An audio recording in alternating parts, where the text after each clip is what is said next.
Buenos días, profesor. El día de hoy con nuestro grupo de trabajo hablaremos sobre el paper de especiación y cuantificación de compuestos organostáticos en sedimento y agua potable mediante dilución de isótopos, cromatografía líquida, espectrometría de masas con plasma acoplado inductivamente.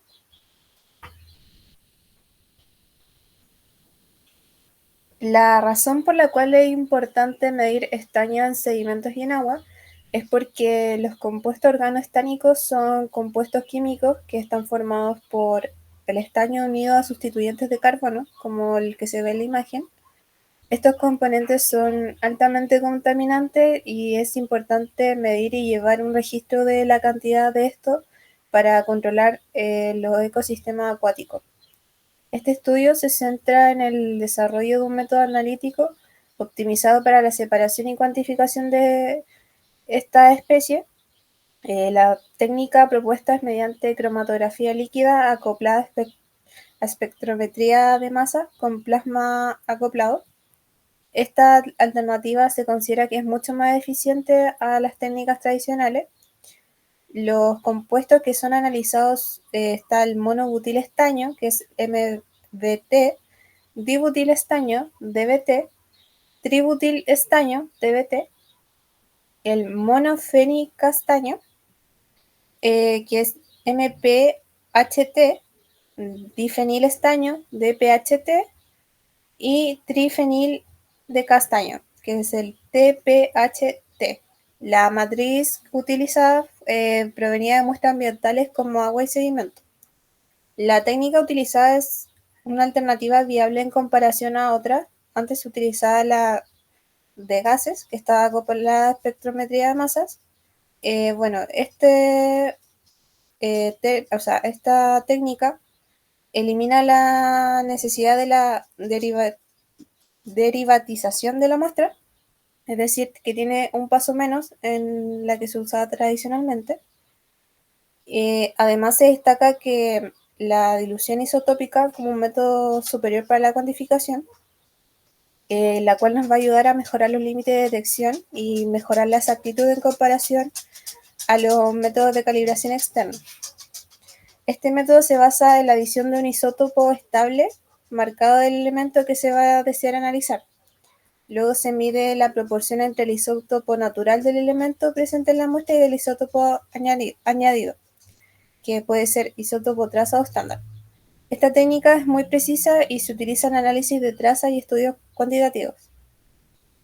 Y obviamente es más eficiente cuando se acopla a la espectrometría de masas con plasma acoplado. Este enfoque busca abordar las limitaciones de los métodos actuales y contribuir a una mejor comprensión y de la contaminación del órgano estánico. Aunque obviamente igual presenta algunas desventajas que se van a ir hablando a lo largo de la presentación.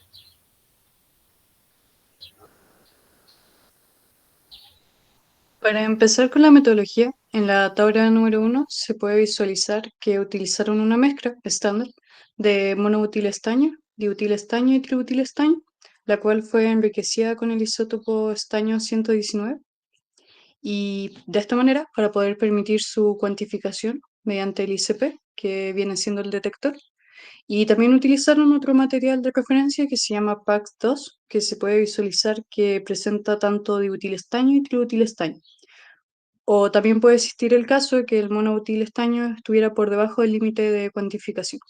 Todas estas concentraciones están en microgramos por gramo con sus respectivas incertidumbres y esto lo realizaron principalmente para poder comparar los resultados obtenidos en la muestra de estos análitos con valores certificados.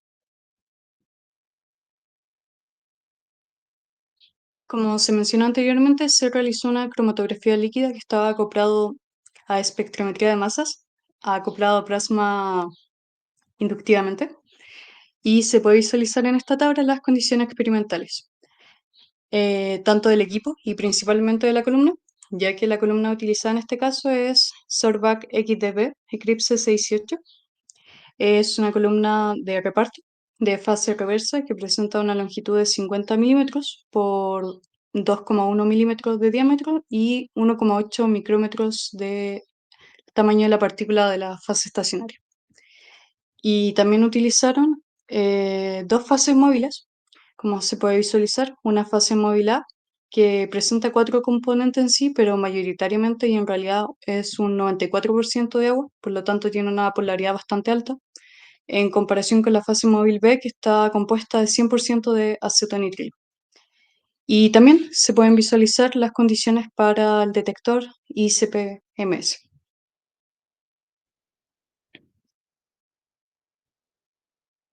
Por otra parte, ahora para poder contextualizar un poco más sobre la metodología, estos seis analitos, monobutilestaño, dibutilestaño, tributilestaño, se le realizaron soluciones estándares para poder primero realizar un cromatograma de los estándares, el cual se va a discutir posteriormente. Y estos eran los seis analitos que ellos esperaban analizar en la muestra eh, mediante el isótopo estaño 119, como mencionó mi compañera, acerca de la dilución isotópica, ya que ellos esperaban medir la relación de este isótopo que se añadió con el isótopo natural que viene siendo el estaño 120. De esa manera se podía cuantificar estos seis analitos mediante el ICP-MS. Y también para poder contextualizar acerca del tratamiento de la muestra fue recolectada a partir de sedimentos del río Cooks en Australia. Se le realizó un homogenizado, un posterior secado, y luego se le realizó una extracción en fase sólida, SPE, mediante un cartucho C18, y posteriormente se le realizó la dilución isotópica, agregando este isótopo estaño 119. Y finalmente la cromatografía mediante la detección para poder cuantificar.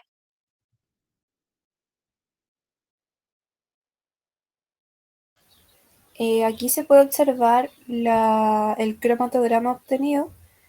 Se, se muestra la separación de los compuestos nombrados anteriormente.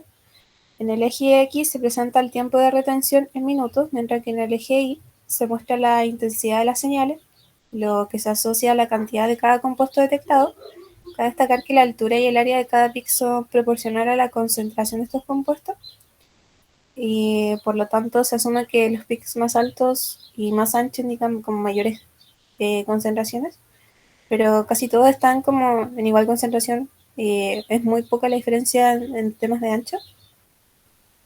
Se observa que hay pics que presentan superposiciones o están muy juntos, por así decirlo, lo que dificulta la cuantificación de esto, además de que se observa que no presentan una muy buena resolución. La resolución es como la distancia entre los picos de los componentes, dividida por el promedio de los anchos, y en este caso las resoluciones no se encuentran en valores óptimos, por así decirlo.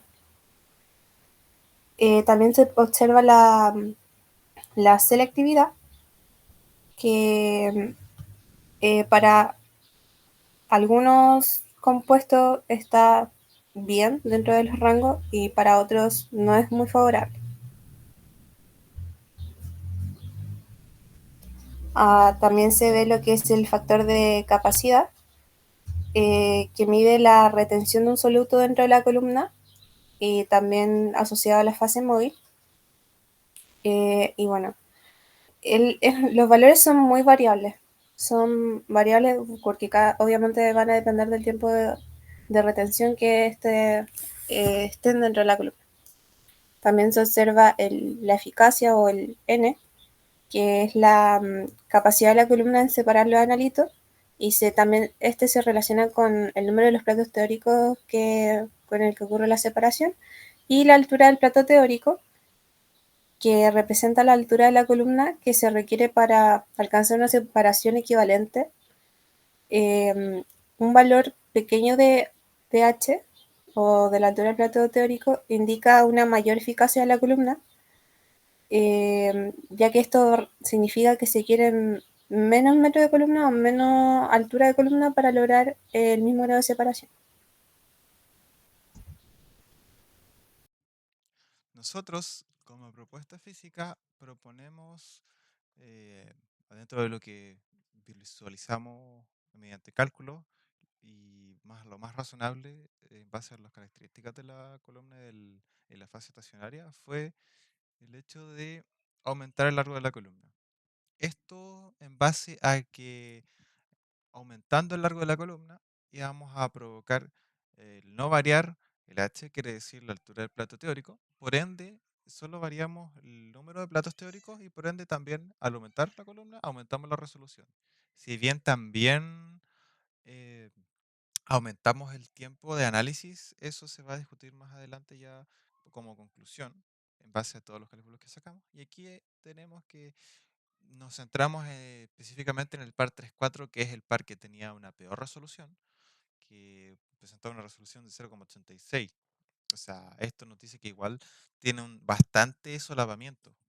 Entonces ya nosotros para buscar el 0,3% de solapamiento, que viene a ser la resolución de 1,5, y realizamos los cálculos pertinentes y obtenemos que un largo ideal para una resolución de 1,5 para el par 3.4, que vendría a ser el par con peores resolución, debería ser una columna de 152 milímetros. Ahora, nosotros buscamos dentro del proveedor, que en este caso era Agilent, y eh, o sea, no había una columna de 150 milímetros. De igual manera, suponiendo una columna de 150 milímetros, 152 milímetros, calculamos las distintas resoluciones y claramente también otro problema que hay es que en el par 2 y 3 hay una resolución muy alta, quiere decir que hay mucho tiempo de análisis perdido, que eso también es para debatir. Pero ya al ver estas resoluciones ya está todo dentro de lo normal, podríamos decir.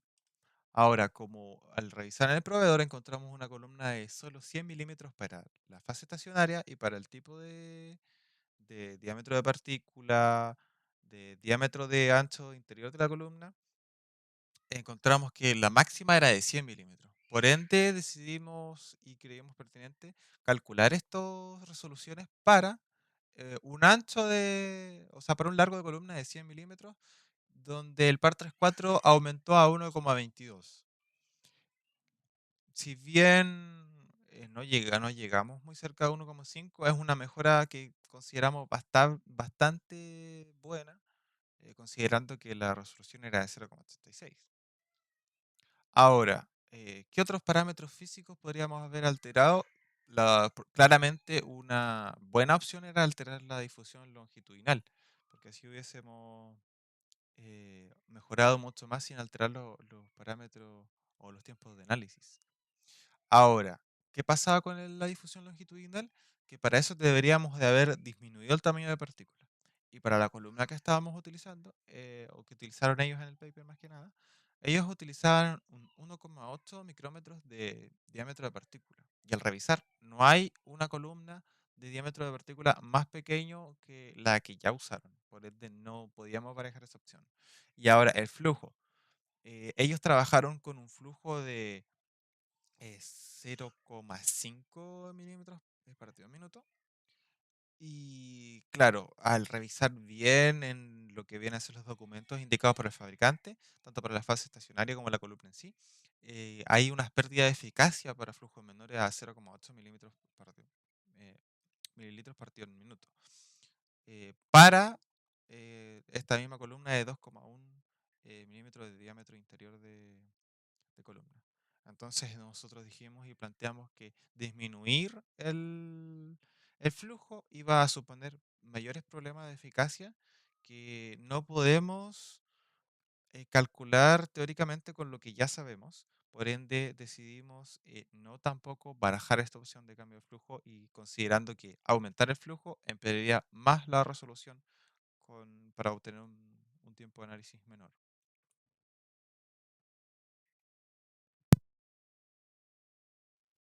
Ahora, como propuesta termodinámica, planteamos cambiar los porcentajes de las fases móviles A y B para poder aumentar la resolución de la pareja uno y 2 de analitos, que también presenta una resolución bastante baja, que corresponde a 1,17. Teniendo en cuenta el factor de capacidad inicial del analito 2, que es 4,17, y también conociendo que existe una relación directamente proporcional entre la resolución y el factor de capacidad dividido en factor de capacidad más 1.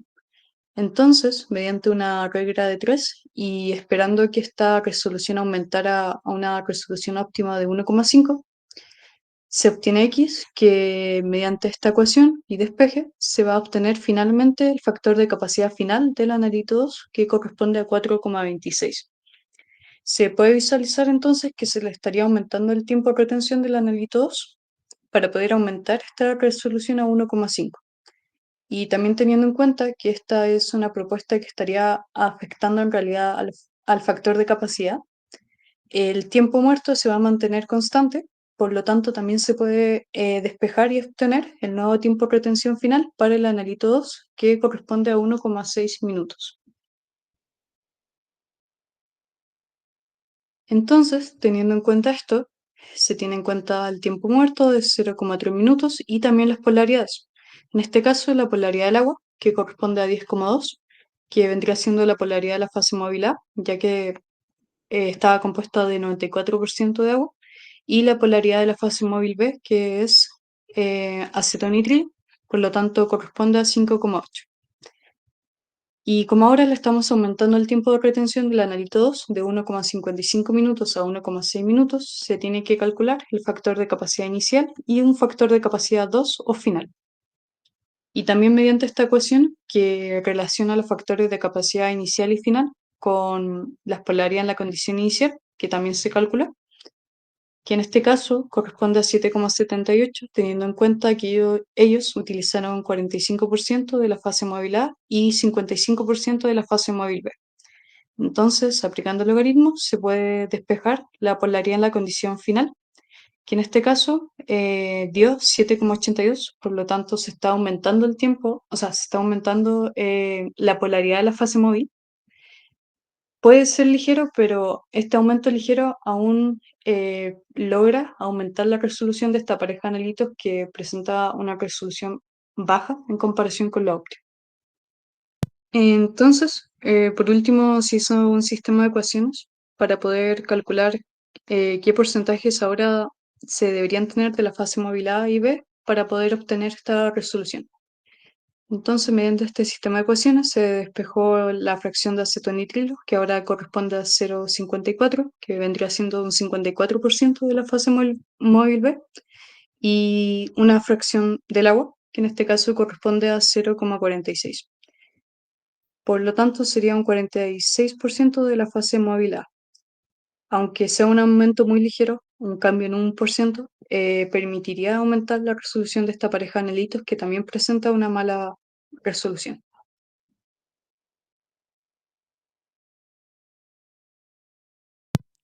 Ahora también barajamos otro tipo de cambios termodinámicos.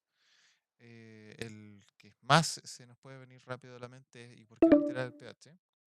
Y al pensar en el pH pasan eh, cosas que indica el fabricante en sí, que la columna también tiene cierto rango óptimo que funciona mejor a los pH ácidos. De hecho, la mezcla de, de fases móviles que presenta posee ácido para poder llevar a pH ácido esta fase móvil de la columna y por también la ida útil. O sea, el hecho de cambiar el pH, alterar el pH, no iba a afectar directamente a la vida útil de la columna en sí. Entonces, el hecho de buscar y optimizar en temas económicos nos llevó a la propuesta como grupo de decir mejor no alteramos el pH porque puede ser bastante contraproducente. Por el tema también de cómo puede afectar este en la medición del analito. Además, también barajamos el tema de la temperatura. Buscamos en la página del proveedor, encontramos también documentos donde para la columna específica y la fase estacionaria en específico nos indicaban una curva de Van Dimter sobre la temperatura. Pero ¿qué pasaba con esto? Que no supimos tampoco cómo interpretarlo, dado que el hecho de mostrarnos unas curvas con temperatura nos parecía bien, pero al ver lo que significaba cada curva, veíamos que también variaban el porcentaje de acetonitrilo. Entonces, también nos iba a afectar directamente la polaridad y por ende no iba a ser solamente una variable la que iba a afectar, sino que iban a ser dos y no ya iban a hacer otros tipos de cálculos que la verdad no teníamos en cuenta o cómo hacerlo con dos variables. O sea, el alterar temperatura y polaridad a la vez nos da una curva distinta, no lo vimos óptimo como para poder obtener un mejor resultado.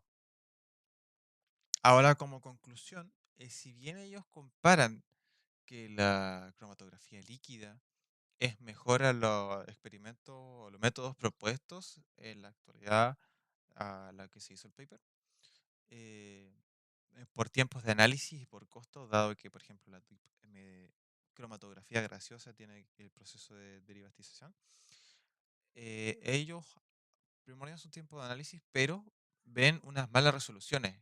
Y nosotros, para el analito en cuestión, para el contexto que ellos proponen en cuestión, nos dimos cuenta de que necesitamos buenas resoluciones porque necesitamos ser exactos en el tema de la cantidad de analito a encontrar en dichas muestras. Por ende, nosotros primordiamos mucho más la resolución a costa de un mayor tiempo de análisis, dado el contexto que posee el analito.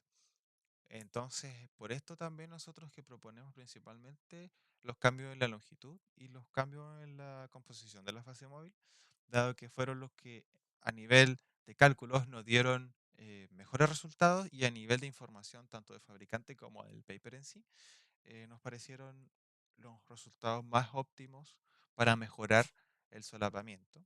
Ahora bien, habría que también una propuesta quizás a futuro, evaluar mejorar el tiempo entre el par 2 y 3 dado que también eso podría ayudarnos a mejorar bastante el tiempo de análisis, pero también se debe evaluar, y lo que se intentó evaluar, no consiguiéndose muy bien, es que disminuirlo para también no empeorar la resolución del par 3-4, que de por sí es la peor resolución que tenemos en todo el cromatograma.